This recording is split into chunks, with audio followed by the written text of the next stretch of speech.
Says, my non-Muslim grandmother included me in her will. I know that a Muslim cannot inherit from a non-Muslim, but the money and the land, she wrote a will giving it to me after her death. So does that make it halal?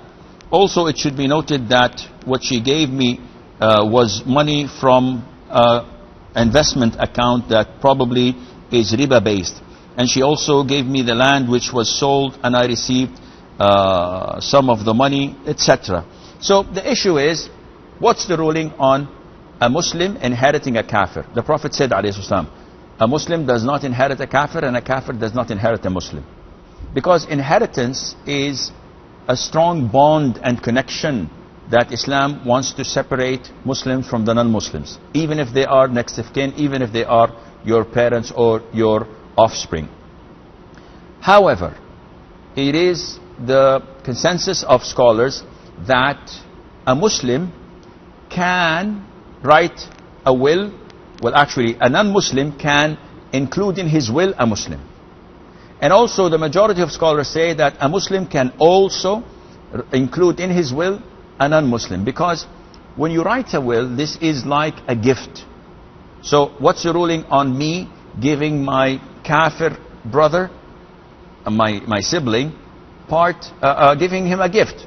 This is completely permissible, as in the case of, for example, Umar, may Allah be pleased with him, he sent a piece of cloth made of silk to his brother who was a disbeliever in Mecca.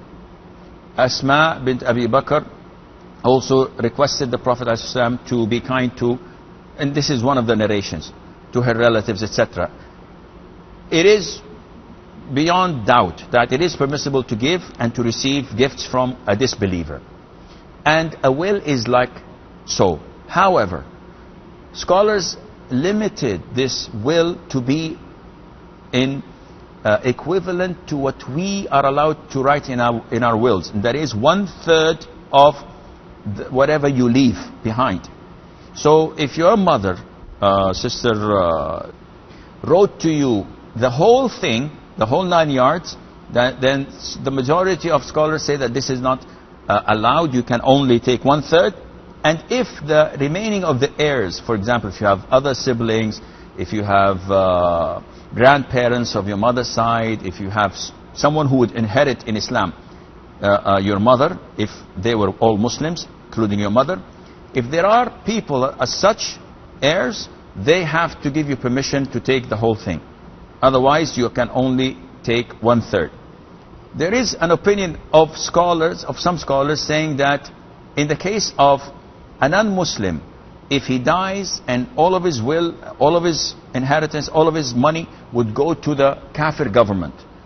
In this case, if he writes a will to his relative who's Muslim, then the Muslim may take the whole thing. And inshallah, if this is the case, if the kafir would benefit from the remaining 2/3 and it goes to the government, you're more entitled to take it as a will, but not as an inheritance, and Allah Azza wa Jal knows best.